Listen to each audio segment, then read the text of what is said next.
everyone. Welcome to another episode of the Project Zion podcast. This is Brittany Mangelson, and I'm going to be your host for today. And we are going to be bringing you another episode in our What's Brewing series, which is where we talk all about mission and what's going on in the life of Community of Christ. So I have on my good friend, Linda Stanbridge, who is going to share a couple things about what's going on in her neck of the woods in Michigan. One of those being the Beyond the Horizon emerging congregation that meets online, and then just some other really cool things that are happening within her mission center. So Linda, welcome. And why don't you just give a brief overview of who you are and what you do for Community of Christ? Thanks so much for having me. My name is Linda Stanbridge. I use pronouns like she and her.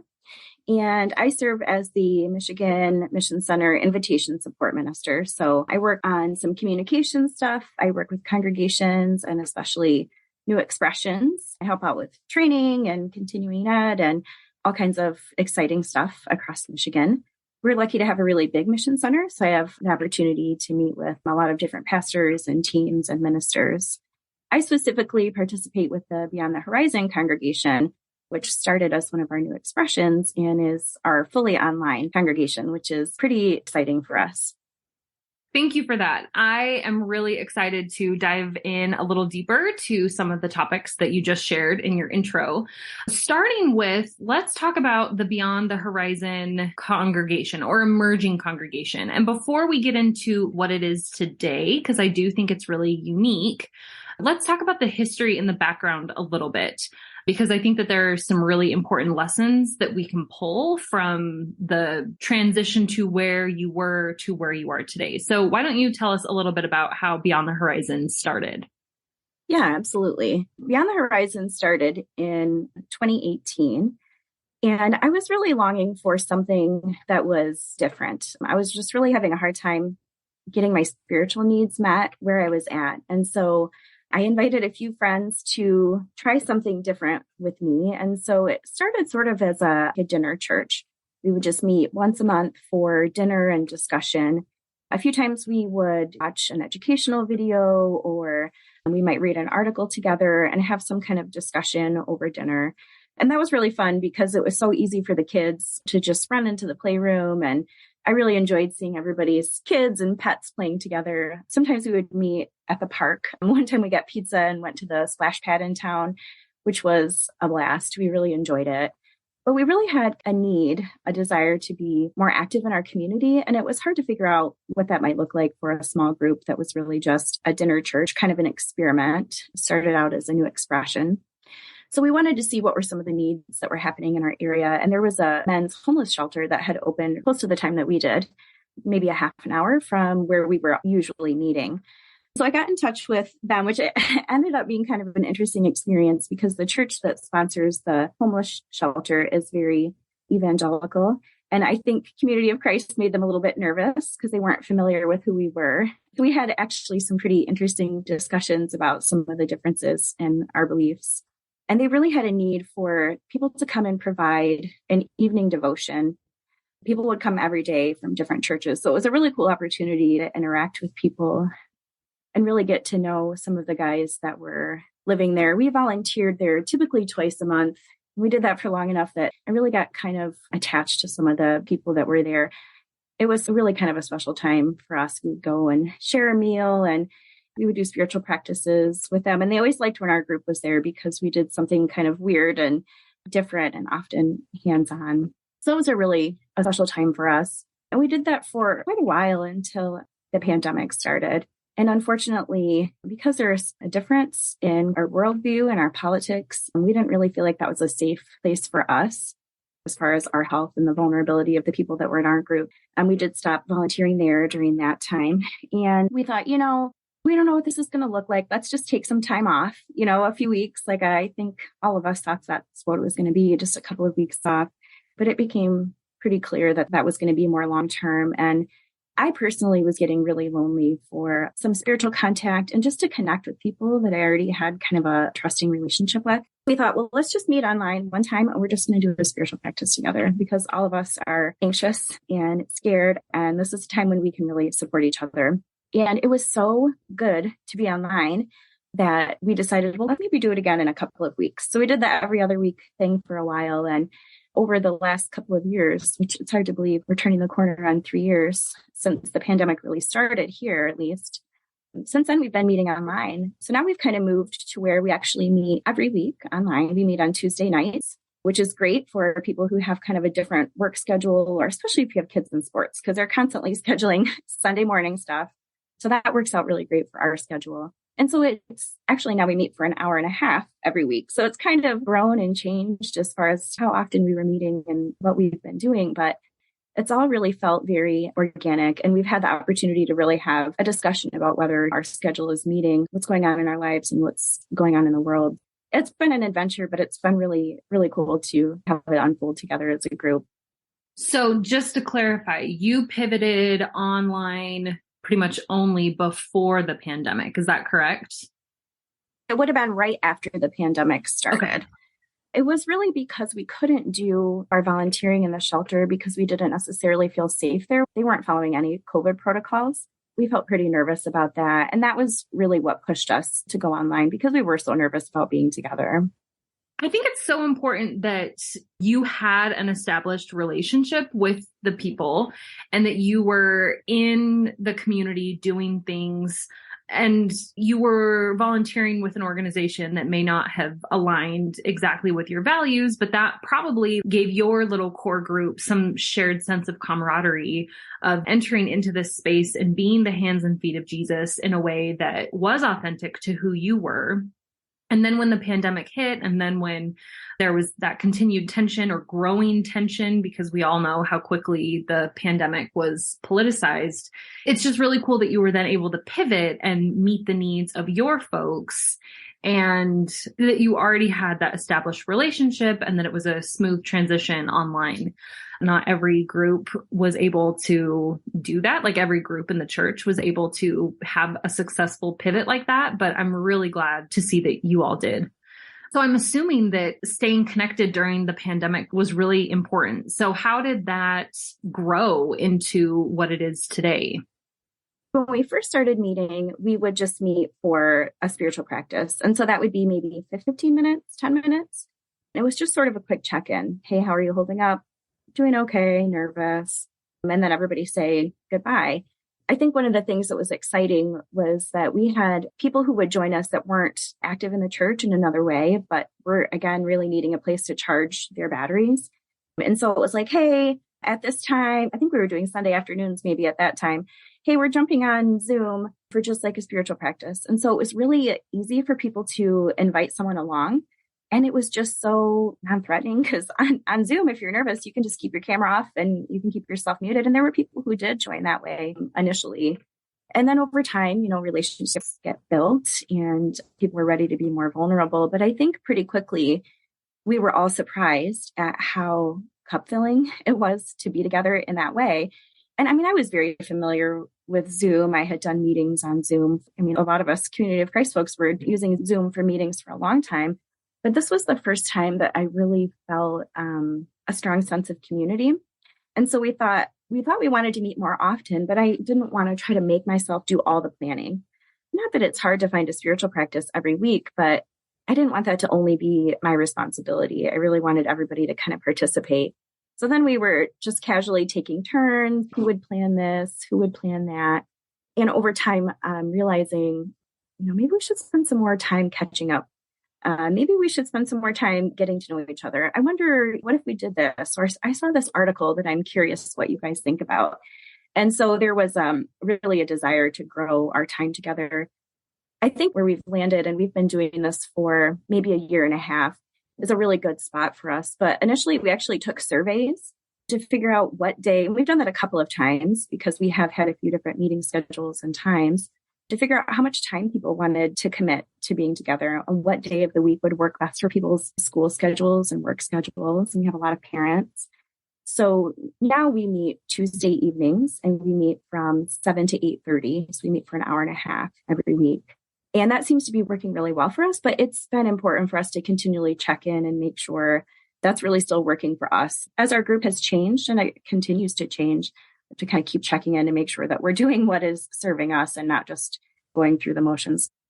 Yeah, I think that it's really important to have those check-ins and figure out if what you're doing is still meeting the needs of the people.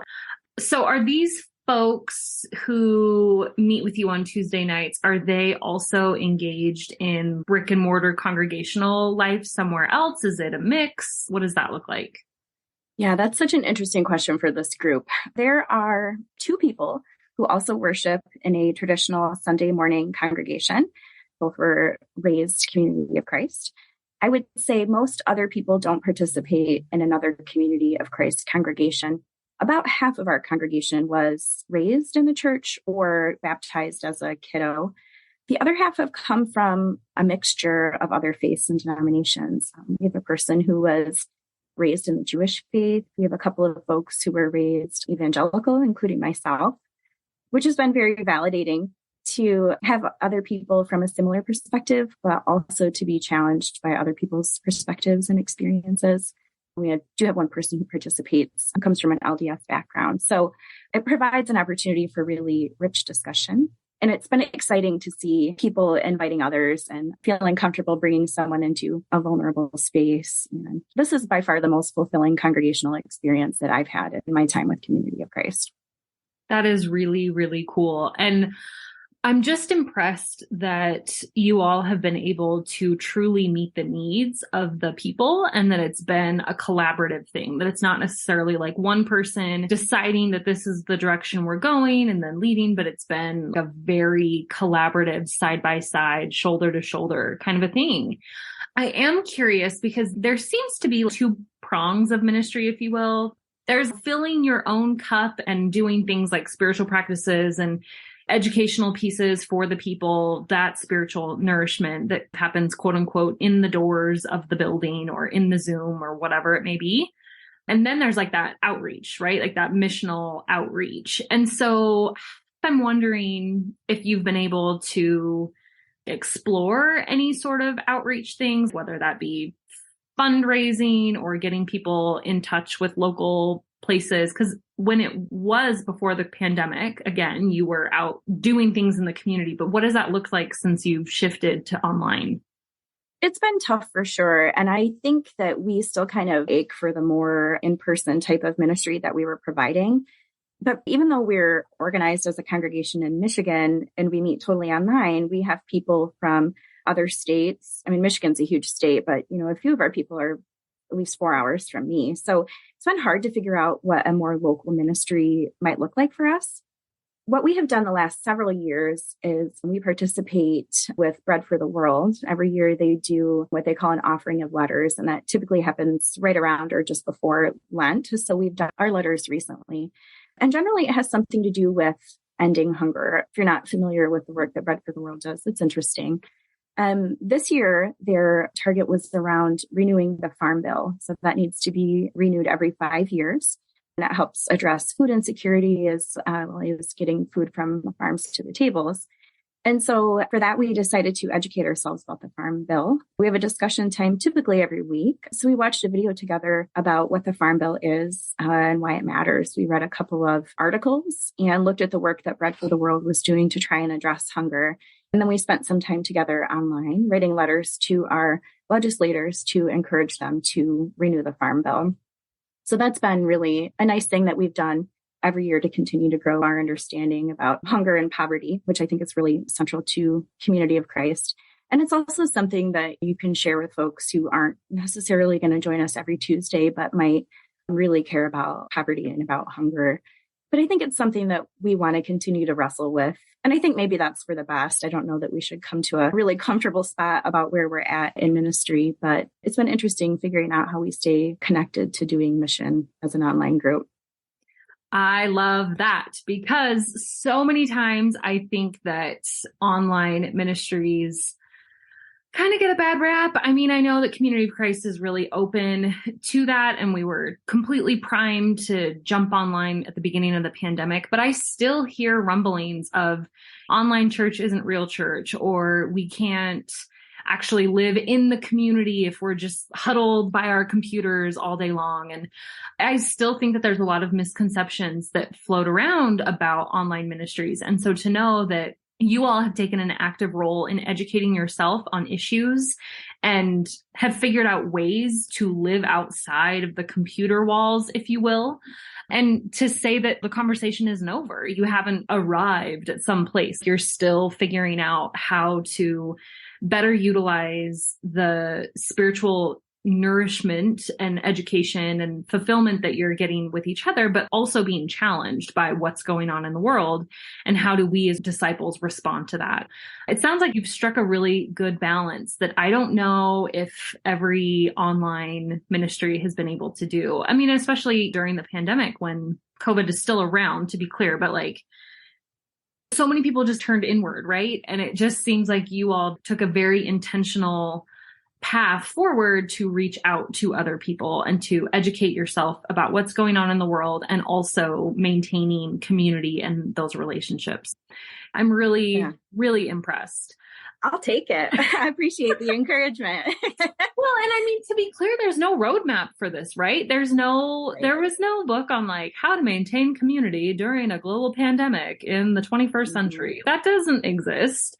And so much of this is about experimenting and trying to figure out how to not burn people out and yet still maintain relevancy. There's so many factors to this. And I guess so many opportunities where it could go south really fast. And the fact that yours has not done that is just, I tip my hat to you. I think what has really helped with making sure that people aren't getting burnout is the way that we do schedule our time together. So we have kind of a rough outline. We have 3 things that we typically do every time we meet, which is our fellowship time. And that's usually round robin. Everybody shares. And we do a high-low like we would have done when we were campers. What was your high for the last week and what's your low? Sometimes people just share a summary of what's been going on in their lives. But then we also have a get to know you question. Sometimes it's something silly. Sometimes it's what book have you been reading? Sometimes we just have a show and share. Show us something that's important to you. Bring your favorite mug. But I think what that does is encourage everyone to intentionally share and make sure that everyone's voice is being heard. And we're practicing all sharing something that's maybe not super vulnerable, but sometimes it is. I'm really surprised how this group can find depth, honestly, in any topic that we bring on. But we always start with that sharing. And so someone facilitates that sharing, typically opens our time with a prayer, and we call that person the presider. They're in charge of making sure the meeting gets started and ends. And then we share in a spiritual practice, 10 minutes to 20 minutes, just depending on what we're doing and what we're working on at the time.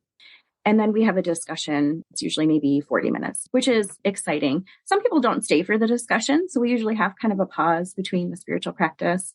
If people have kids they need to put to bed and they got to get off of the meeting early, or if somebody has homework, they might leave, and then the rest of us continue with discussion because we do meet for such a long time, for an hour and a half every week. But to make all of that happen without having a pastor, since we are an emerging congregation, we're free from some of those frustrations. We actually just have a giant Google sheet that we share. We've done it for a few years at least, and it has all the Tuesday dates with those 3 slots, the presider, who's going to bring the spiritual practice, and who's going to bring the discussion topic. And then you just fill yourself in. Everybody has access to the sheet, and it's typically out there at least 6 months in advance. So when you have time, you go through, fill your name in on the days that work for you and what ways it is that you're interested in serving. You might not be a person who wants to lead a discussion on a super complex topic, but maybe you're comfortable going on YouTube and finding a meditation that everybody would really appreciate. A lot of our group deals with anxiety. So we do a lot of meditations and spiritual practices that help us focus that together. It's a really nice way for me to feel seen, especially. So you just kind of volunteer where you can. And then people keep an eye on the sheet. If it looks like there's some slots coming up that aren't getting filled in, there's a couple of things. One, people just need to be reminded because life is super busy. Or maybe that date's not working for us anymore because it seems like no one can sign up for Tuesday nights. Or, hey, we haven't done discussion in a while. Maybe we're meeting too long and it's not working out for people's lives. It helps us just to see where everybody is at and have a discussion about it.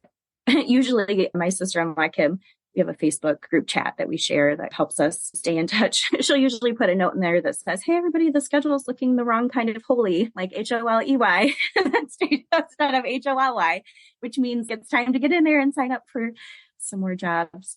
But yeah, we have such a fun group. And I think because we do kind of share the burden, it doesn't feel like just one person is the leader or the responsible party. It has a really high level of buy-in, which is really cool and really fulfilling for me.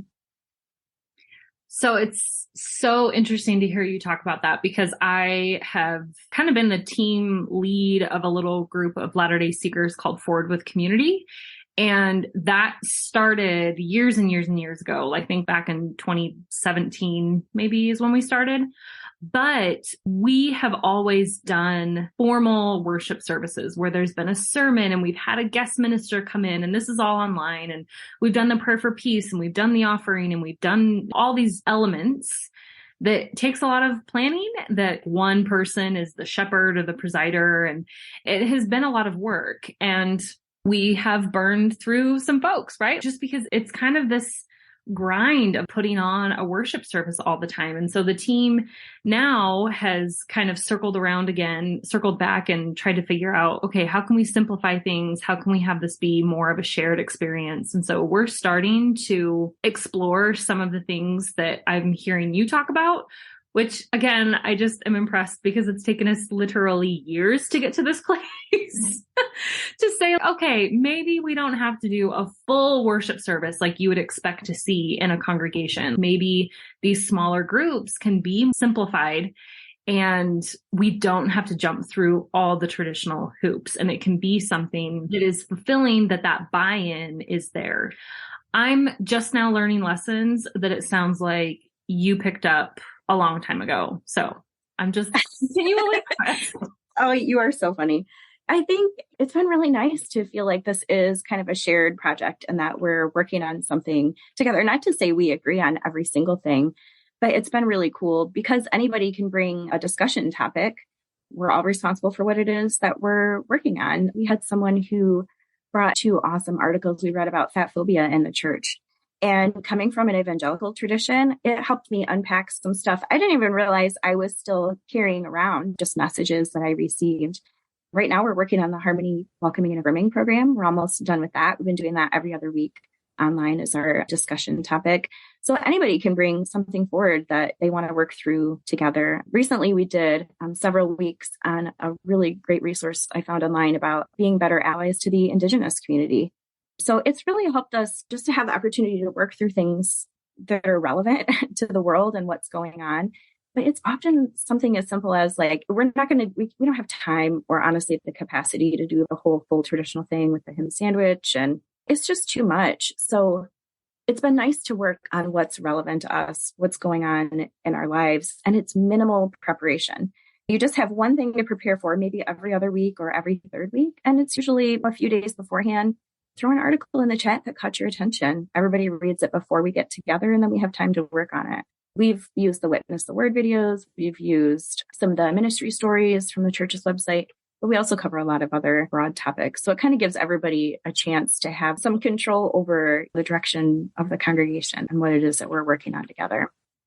I love it. I love it. And what a good way to empower disciples to actually live out their faith. It's not like you're providing them this cookie cutter formula of do this, and sing this hymn and this, like you said, hymn sandwich.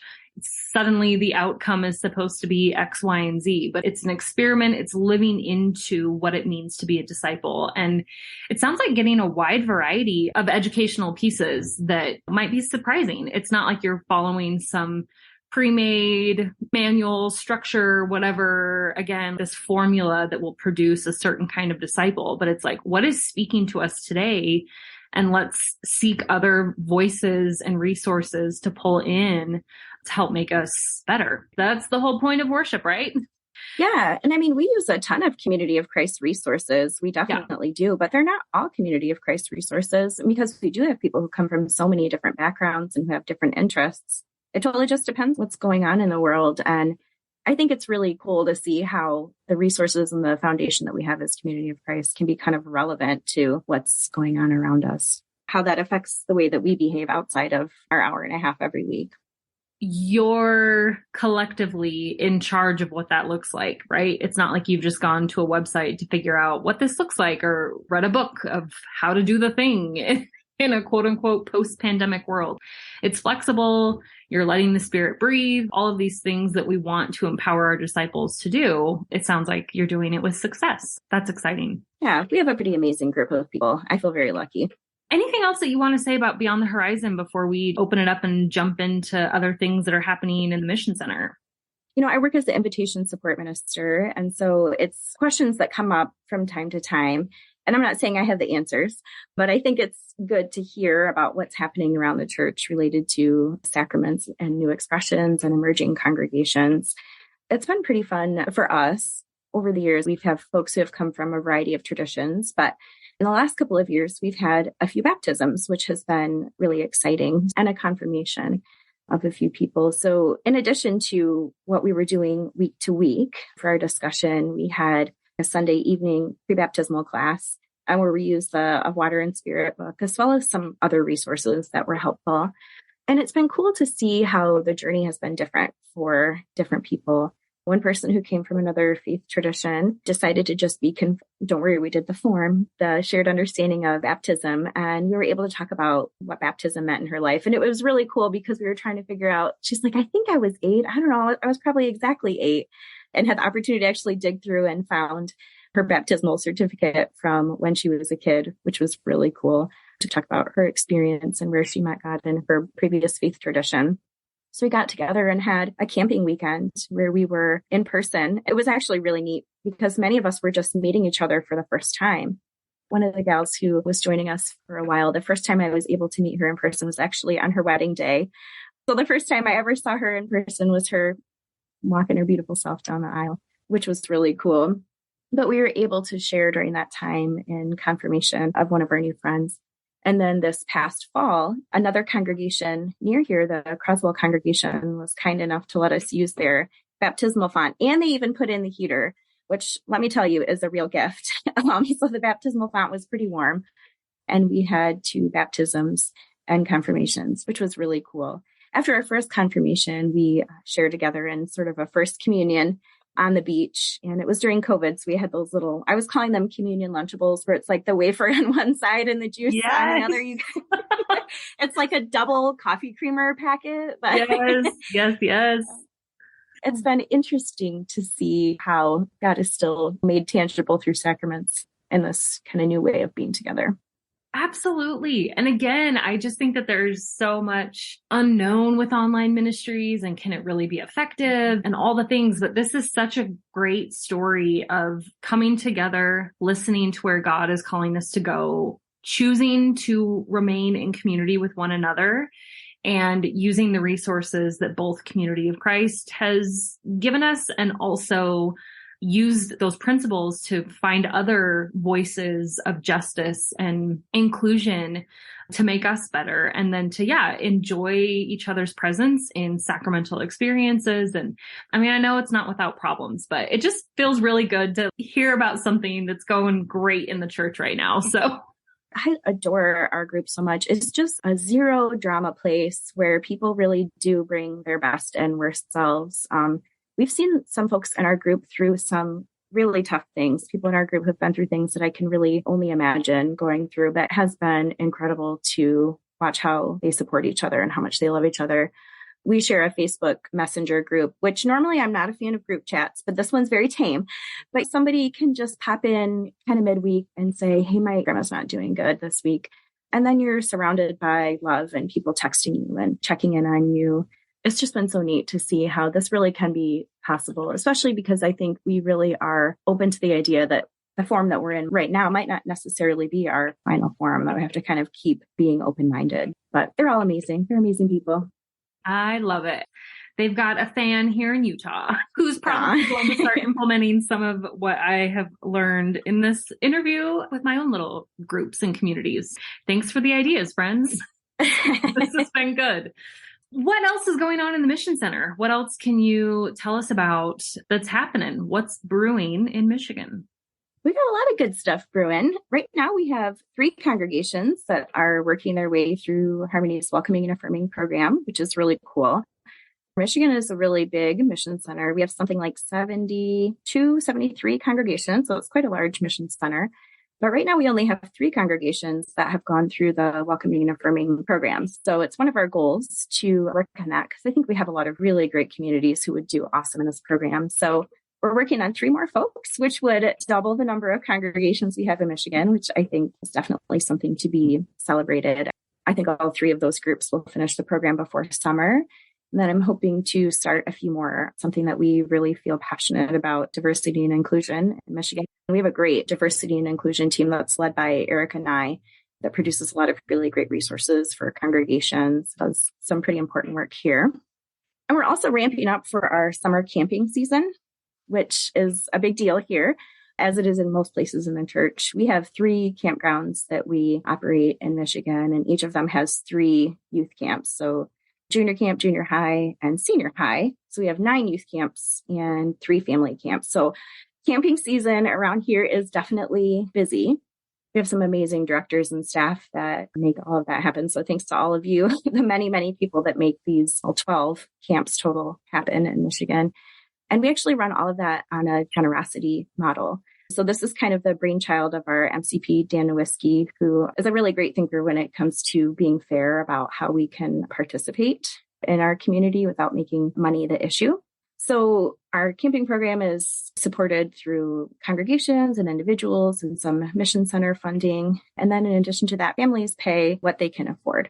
So there's no set fee for any of our mission center events. And instead, we try to communicate what it costs us to run the event, and then people know about what the expenses are and they give as they can based on their ability. But that's never a reason for them to not participate. People are not having to come to us and go through kind of that shame process of asking for financial assistance. We don't ask people to fill out a scholarship to be able to come to camp. Rather, it's open to everyone. And then we figure out as a community how we're going to pay for that. And hopefully families participate as much as they can in financing it. But I think it's just a really beautiful way that he has worked out making camps happen. And it's exciting to see how well the Mission Center has embraced that too. So that's been really exciting for us. How is Michigan doing this so well? It just feels like the folks up in Michigan really value each other and being together in community. And so they're willing to do what it takes. The fact that you have that many camps and that they're staffed and that they're attended, it just seems like a struggle for other places to even pull off one camp or one online worship. The other day, it was on Martin Luther King Jr. Day. I mean, I just kind of stumbled upon this service that you guys did and started watching, and it was so meaningful for me. And I was just on Facebook and accidentally scrolled by it, right?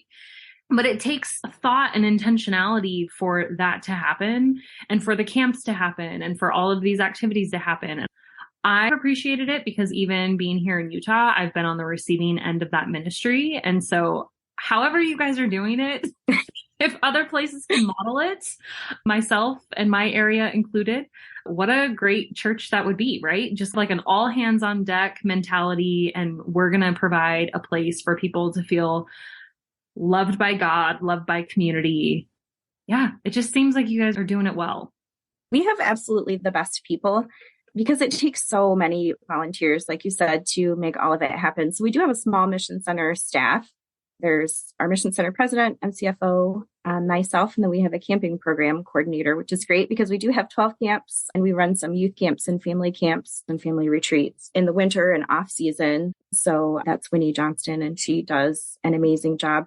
But it takes an absolute mob of volunteers to make it happen. We are a big mission center, so we have an opportunity to provide a lot of ministry, but we just have so many incredibly gifted people. Unlike the MLK worship that you are able to join in, that was put on by our diversity and inclusion team. They're called NCAC, or Naming, Claiming, and Acting the Change. And that's led by Eric and I. So that was the second year in a row that we've done that worship. Last year, we tried it out, and it was so meaningful for so many of us. So now that's part of our annual thing together. But it's not that we don't have issues. There's always disagreements in community. And I think that's really, really normal. And we have to talk about that too, because otherwise it feels like, is it just us? Are we just the ones who can't agree on carpet color? And it's like, no, and nobody can agree whether we need pews or chairs. And that's just part of community living. But yeah, we have some really, really amazing people here. I feel super blessed to have been raised here. Yeah, absolutely. And raising your kids there too. Like I see the posts and things on Facebook and how often you all are getting together and just being in community with one another. And it feels like when that is your foundation, when disagreements come up, whether they're about a carpet color or something bigger, I'm assuming you can handle those challenges easier because you know these people, you love these people, these are your people. And that foundation of trust and friendship and a shared vision is probably really helpful to have in times where things get a little dicey. Yeah. And I think if we weren't able to get together and connect as often as we do, it would be a lot harder. Over the summer, we had Tony and Charmaine as our guest ministers at one of our family camps, which is always a blessing because Tony is one of our Michiganders. But over the summer, he was talking about how hard community can be. And I can't remember which section of Doctrine and Covenants says it's arduous and even painful. Yeah. And I feel that some days. And he's like, I know community is hard. I know it is, but I promise you it's harder without it. And it was just in that moment at family camp when I was so stressed out, but also filled with so much gratitude for the people that were there, that really gave words to how it feels. It's not easy. It's a lot of work, but yeah, if you share a vision and you really work on the love that you have for each other, and you see how much good you can do in the community when you're all working together on something, it makes it worth it. It makes it worth arguing over the carpet color. Absolutely. That's a really good point, is when you see the fruits of your labor and you see that together you can actually accomplish things that are a shared goal and reflective of your shared values. It would make sense that you would want to keep doing that, right? The motivation just builds and you want to just live out Christ's mission within community. That's exciting. Yeah, absolutely. Thank you for telling us what's been going on in Michigan. If I haven't already made it clear, I'm excited and I think energized by what you're doing. Also low-key, mid-key, high-key jealous. So hopefully, please move to the mitten. Hopefully I can take some of this and contextualize it in my own area. But is there anything else you want to leave us with today? Anything that you would like folks to know, or like if they want to contact you or get involved, or just anything else that you want to leave us with? Yeah, I always like to mention that I also serve as the Harmony chaplain. And if you're not familiar with Harmony, we're a nonprofit that works to ensure full inclusion of the queer community and community of Christ. And we do that through providing advocacy, education, and resources. And you can check out what we do by visiting harmony.lgbt. And you can also email me, Linda, at harmony.lgbt. Talk to your congregations, talk to your pastors, talk to your leader teams about going through our welcoming and affirming congregation program to work on how you can be better prepared to welcome the queer community. And then you can also check us out the last Monday of pretty much every month. We have a Sacred Pause worship service that meets online at 8 p.m. Central. And it's an awesome experience. If you haven't had the chance yet to join us, come check us out. Awesome. Thank you so much. And we'll be sure to put your contact information in the show notes below. And yeah, I just hope that our listeners, if you're involved in ministry, can really use Michigan's all hands on deck model in your own area. So it sounds like you're doing really good work and that it absolutely takes a village, and you have the village that is living Christ's mission in the world. Thank you so much for sharing, Linda. Yeah, and thank you so much for having me. It's always nice to be here with you.